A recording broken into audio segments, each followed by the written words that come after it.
오늘 우리에게 주시는 말씀은 호세아 6장 1절에서 3절의 말씀입니다. 우리 한 목소리로 합독하시도록 하겠습니다. 페이지는 1261페이지입니다.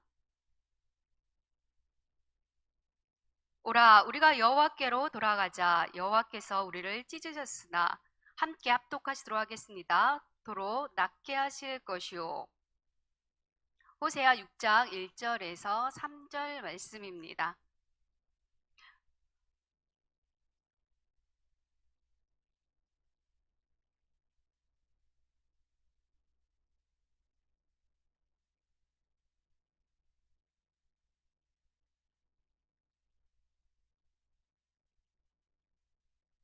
땅을 적시는 늦은 비와 같이 우리에게 임하시리라 하니라. 아멘. 그리스 철학자 소크라테스가 너 자신을 알라 이야기했다면 친절한 금자씨는 우리에게 이렇게 얘기합니다. 너나 잘하세요. 성도님들은 자신에 대해서 얼마나 알고 계십니까?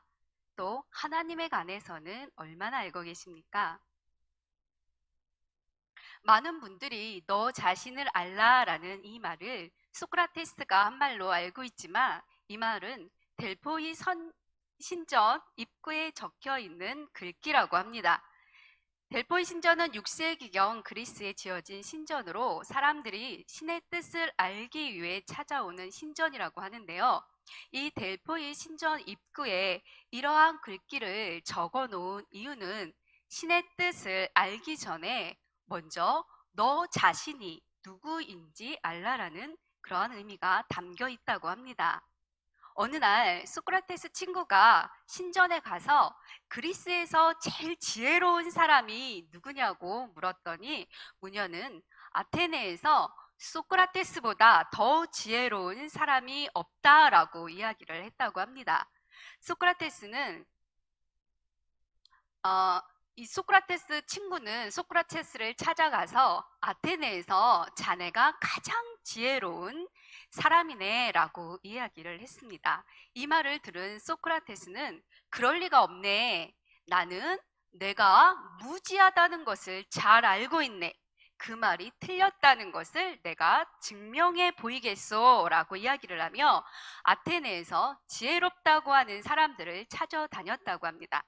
그런데 아테네에서 가장 지혜롭다고 하는 사람들과 대화를 나눠보니 자신이 무엇을 알고 있는지조차 알지 못했을 뿐 아니라 자신이 모른다는 사실조차 모르고 있었습니다. 소크라테스는 그러한 사람들을 보면서 자신이 모르고 있다는 것이 많다는 것을 아는 사람, 결국 자신이 아테네에서 가장 지혜로운 사람이 맞다라고 이야기했다고 합니다. 우리는 지식의 홍수의 시대를 살아가고 있습니다. 하지만 정작 자신이 누구인지 알지 못한 채 살아갑니다. 얼마 전 저와 아는 분이 정신과 상담을 받았는데요. 그 의사가 첫 마디에 당신은 당신에 대해서 얼마나 알고 계십니까? 라고 물었다는 이야기를 들었습니다. 그런데 그 이야기를 듣고 내가 누구인지, 내 정체성이 무엇인지를 모르겠다라는 이야기를 하는 것을 제가 들었는데요. 지금도 많은 사람들이 자신이 누구인지 알지 못하고 또한 하나님이 누구이신지 알지 못한 채 죽음을 향해 가는 많은 사람들이 있는 것을 보게 됩니다. 인류의 최초의 비극 역시 자신이 누구인지를 망각해버리는 순간 스스로 하나님이 되고자 하는 그 순간 인류의 죄가 들어오게 되었고 그 죄로 인해서 사망에 이르게 되었습니다. 그러면 우리는 어떠한 존재이며 또한 우리는 하나님을 어떠한 분으로 알고 섬겨야 하는지를 알아야 할 텐데요. 인류 최초의 인간의 이름은 아담입니다. 아담은 전 인류를 대표하는 그런 대표성을 가지고 있는데요. 히브리어로 흙을 아다마라고 합니다. 즉 인류 최초의 인간의 이름이 흙, 즉 티끌이라는 뜻을 가지고 있는 데는 온 인류를 대표하는 인간의 이름을 이렇게 지은 것에는 많은 의미가 담겨져 있다고 생각합니다. 인간 하나님께서 당신의 형상으로 만든 최고의 걸작품이지만 하나님을 떠나는 순간 아무것도 아닌 티끌과 같은 존재라는 것을 우리가 언제나 기억하며 살아가라는 그러한 의미가 담겨져 있는 것이겠죠. 하나님께서 한순간 후 하고 불어버리면 흔적조차 남지 않을 먼지 같은 그러한 존재, 아무리 예뻐도 풀의 꽃같이 언젠간 시들어버릴 그런 존재, 아침 이슬과 같이 언젠가는 아무런 흔적도 없이 사라져버릴 존재, 그러한 존재가 바로 인간입니다. 그런데 한 줌의 흙으로 돌아갈 인간이 위대하고 소중하고 특별하며 존귀한 이유는 우리가 하나님을 닮은 그러한 존재이기 때문입니다. 하나님께서는 하나님의 숨결을 불어넣어 주심으로써 하나님의 형상을 닮은 존재가 되게 하셨는데요. 하나님께서 인간을 하나님의 형상을 닮은 존재로 창조하신 이유는 하나님이 누구인지를 알게 하시기 위함이며 또한 하나님의 영광을 위해서 우리가 살아가게 하기 위해서입니다. 하나님의 형상을 닮았다는 것은 제가 여러 번 이렇게 말씀드렸듯이 하나님의 속성이 우리 안에 있음을 이야기합니다. 하나님이 영원하신 것처럼 우리도 영원하고 또 하나님이 거룩하시듯 우리도 거룩하고 하나님이 자유의지를 가지고 계시듯 우리 역시 자유의지를 가지고 있습니다. 우리가 내 이웃을 내 몸과 같이 사랑해야 하는 이유 역시 우리의 이웃이 하나님의 형상을 닮은 존재, 하나님이 존귀 여기시며 하나님이 특별하게 여기시는 그러한 존재이기 때문에 우리가 우리의 이웃을 내 몸과 같이 사랑해야 하는 것입니다. 또한 인간은 하나님의 형상을 닮은 존재로서 하나님의 영광을 위해서 창조되었고 또한 이 땅의 모든 피조물은 하나님의 영광을 위해 존재합니다. 우리가 간혹 연예인들이 시상식에서 하나님께 이 모든 영광을 돌립니다 라는 이러한 이야기를 하는 것을 듣게 되죠. 또 우리 역시 어떤 공로나 기쁨을 하나님께 돌릴 때가 있는데요.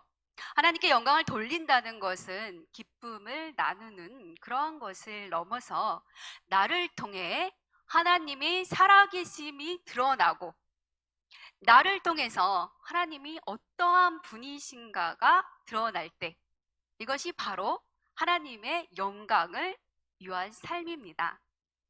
저 사람을 보니 정말 하나님이 살아계신 것 같아. 저 사람이 믿는 하나님, 나도 한번 믿어보고 싶어. 역시 하나님 믿는 사람은 달라 라고 이야기할 때 우리를 통해서 하나님의 영광이 드러나는 것이죠. 우리가 모두 그러한 삶을 살아가시는 주인공이 되시기 바랍니다. 또한 하나님께서 우리를 통해서 하나님의 영광이 드러나기를 바라십니다. 하지만 많은 사람들은 어떻습니까? 우리를 통해서 하나님이 드러나기보다는 자신을 드러내는데 너무 급급하며 그렇게 급급해하며 살아갑니다. 자신을 높이고 자신을 드러내며 마치 세상에 내가 주인인 것처럼 그렇게 살아가는 많은 사람들을 보게 되는데요. 이러한 사람들조차도 자신이 어떤 존재인지를 깨닫게 되는 순간이 있습니다. 그때가 바로 죽음의 순간입니다. 세계적인 화가 피카소가 죽음을 앞두고 이런 말을 했다고 합니다. 하나님은 공평하시다. 아무리 많은 재능이 있고 아무리 많은 능력이 있어도 아무리 대단한 업적을 남겼어도 죽음 앞에선 아무것도 할 수 없는 그러한 존재라는 것을 깨달은 것이겠죠. 빌립보서 2장에 보면 하나님 없이 사는 사람들, 사후 세계를 인정하지 않고 영원한 삶을 인정하지 않던 그러한 사람들도 죽은 후에는 예수 그리스도를 주로 시인하는 그런 날이 올 것이다 라고 말씀하고 있습니다. 그때 우리는 하나님 앞에서 무엇이라고 이야기하시겠습니까? 요즘 저희 교회 학교에서 즐겨 부르는 노래가 있는데요. 진짜 하나님을 알지 못해서 세상 많은 사람들이 헤매고 살아. 엘리야가 당당하게 보여주었듯 어린 나도 당당하게 보여줄 거야.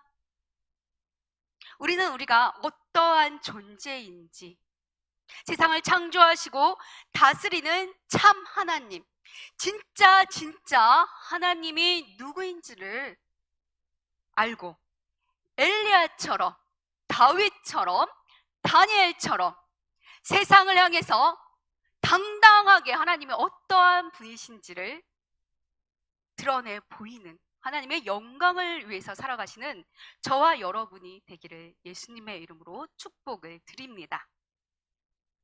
성도란 자신의 힘과 열심으로 살아가는 그러한 존재가 아닌 하나님의 은혜와 긍휼과 사랑을 붙잡고 살아가는 그러한 존재가 바로 성도입니다.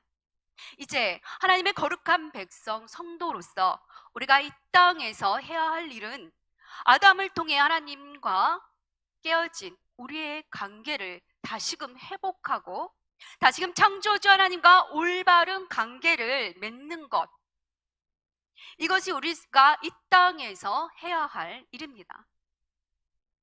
그러기 위해서 먼저 우리는 하나님이 어떤 분이신지, 또 하나님이 누구이신지, 또 내가 어떠한 존재인지를 깨달아야 합니다. 그렇다면 내가 누구인지, 우리가 하나님이 어떠한 분이신지를 우리가 어떻게 알 수 있을까요? 그것은 우리를 창조해 주신 하나님께서 누구이신지, 또 하나님께서 우리가 어떠한 존재인지에 말씀해 주신 그 하나님께 우리가 어떠한 존재인지를 물어야 합니다. 성경에 보면 자신이 누구인지 또한 하나님이 누구인지를 물었던 인물이 등장합니다. 바로 모세이죠. 모세가 이집트 왕자에서 동족을 죽인 살인자가 되어 자신의 정체성을 잃어버린 채 양을 치는 목동이 되어 살아가고 있던 어느 날, 불 속에서 타지 않는 떨기나무 하나를 발견하게 되고 그 가운데서 하나님의 음성을 듣게 됩니다. 하나님께서는 모세에게 나타나셔서 당신이 누구이신지를 말씀하십니다.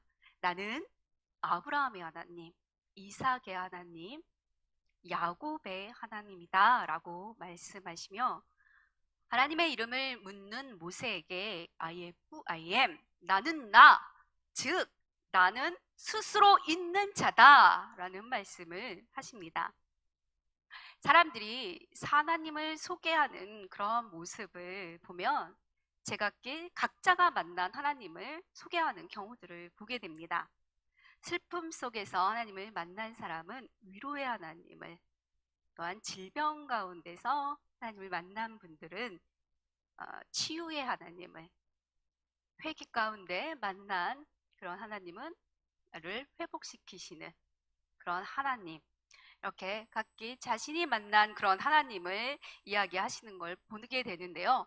또 하나님께 물질의 축복을 많이 받은 그러한 분들은 성공의 하나님을 이야기하시고 또 그러한 하나님을 전하는 모습을 보게 됩니다. 그 중에서 아마도 많은 사람들이 가장 만나고 싶어 하는 하나님은 성공의 하나님일 것입니다.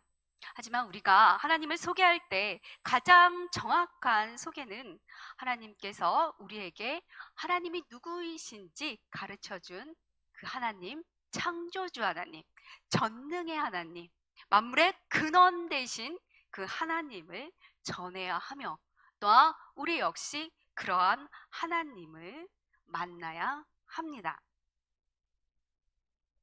인류의 유일한 질문은 나는 누구인가 하는 질문이었습니다. 인류의 문명 역시 인간이란 누구인가, 내가 어떻게 살아야 하는가라는 그런 끊임없는 물음 속에서 성장해 왔는데요. 음악가들은 음악을 통해서 또 예술가들은 예술을 통해 그 속에서 의미를 부여하기도 하고요. 그 속에서 자신을 발견하기도 합니다. 어떤 사람들은 자신이 하는 일을 통해서 또한 자신의 능력을 통해 자신의 지위나 뭐 인기, 소유를 통해서 자신을 드러내기도 하고 자신의 정체성을 발견하기도 하는데요. 이런 것들을 통해서 우리는 자신을 표현할 수는 있을지 모르지만 자신이 누구인지에 관한 궁극적인 어떤 물음에는 답이 될 수 없습니다. 많은 철학자들은 삶에 대해 수많은 질문에 대답했지만 여전히 명확한 해답을 주지 못했고, 또 사람들은 세상의 것으로는 그 무엇도 사람들에게 진정한 평화와 안식과 행복을 주지 못했습니다. 오직 하나님의 말씀만이 우리가 어떠한 존재이고 또 우리가 어떠한 삶을 살아가야 되는지, 삶의 진정한 진리가 무엇인지를 대답해 줄 수 있는 것은 오직 성경뿐입니다. 인류의 최초의 비극이 자신이 어떠한 존재인지를 알지 못하는 데에서 시작되었다며, 이제 하나님의 말씀을 통해 하나님이 누구이시며 또 자신이 누구인지를 깨닫게 될 때, 그때서야 우리는 진정한 행복과 평안과 우리가 자유를 누리는 삶을 살아갈 수 있을 뿐만 아니라 죽음에 이르지 않는 영원한 생명을 누리는 그러한 삶을 살아갈 수 있습니다. 그러기 위해 우리는 다시금 여호와 하나님께 돌아가야 합니다. 여호와 하나님께서는 우리를 찢으셨으나 도로 낫게 하실 것이며 우리를 치셨으나 싸매어 주실 것입니다. 우리가 여호와 하나님의 이름을 부를 때 하나님은 새벽 별같이 우리에게 찾아오시며 메마른 땅을 적시는 늦은 비와 같이 우리에게 임하실 것입니다. 제가 고등학교 때 읽었던 책 가운데 베스트셀러가 된 책이 있는데요. 나의 문화유산 답사기라는 책입니다. 많은 분들이 이 책을 기억하실 텐데요. 그 책에 유명한 말이 있죠. 아는 만큼 보인다 라는 유명한 말이 있는데요. 우리의 신앙도 그런 것 같습니다. 우리가 아는 만큼 보일 뿐만 아니라 우리가 아는 만큼 사랑하게 되고요. 사랑하는 만큼 우리가 순종할 수 있는 그러한 삶을 살아갈 수 있습니다. 우리가 하나님을 더욱 사랑하기 원하십니까? 하나님 말씀에 순종하는 삶을 살아가기 원하십니까? 영원한 생명을 누리며 그 안에서 진정한 삶의 복과 평안을 누리시기 원하십니까? 그렇다면 그러한 삶을 살기 원하신다면 우리의 노력과 우리의 의지로는 부족합니다. 우리의 믿음으로는 할 수 없습니다. 우리가 이런 삶을 살아가기 위해서는 먼저 말씀을 통해서 하나님이 어떠한 분이신지를 깨달아야 합니다. 또한 말씀 가운데서 우리가 어떠한 존재인지를 알아야 합니다. 힘써 여호와 하나님을 알아야 합니다. 우리의 생각으로, 우리의 경험으로 하나님이 누구인지, 자신이 누구인지를 알아가는 것이 아니라 하나님께서 직접 당신이 누구이신지를 계시해 주신 성경 66권을 통해서 우리가 하나님을 알고 자신을 알아가야 하는 것이죠. 또한 우리는 기도를 통해서 하나님과 교제할 수 있고 말씀을 통해서 하나님이 어떠한 분이신지를 알 수 있습니다. 아테네 델포이 성전문에 너 자신을 알라라는 말처럼 세상을 원망하고 다른 사람을 탓하기 전에 하나님의 뜻이 무엇인지를 묻기 전에, 우리의 필요를 구하기 전에 먼저 하나님의 말씀을 통해 하나님이 누구시며 또한 자신이 어떠한 존재인지를 깨닫게 되시는 저와 여러분이 되기를 소망합니다. 이러한 깨달음 속에서 자신의 사명을 발견하고 하나님과의 올바른 관계 속에서 영원한 생명을 누리며 하나님의 영광을 위해 살아가는 저와 여러분이 되시기를 예수님의 이름으로 축복을 드립니다.